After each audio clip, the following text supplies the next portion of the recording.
Sa last part aning nga video mga kabukid, makita na ato ang tibok nga hulagway aning nga insekto.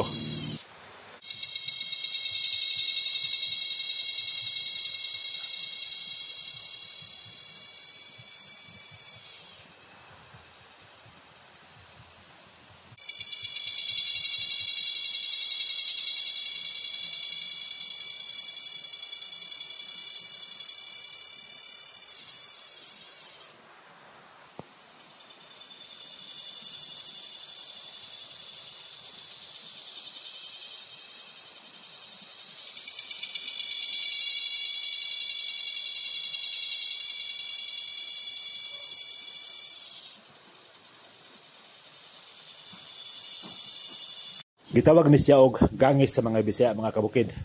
Sa mga Tagalog, kuliglig. Ang komunim ani mga kabukid, sikada.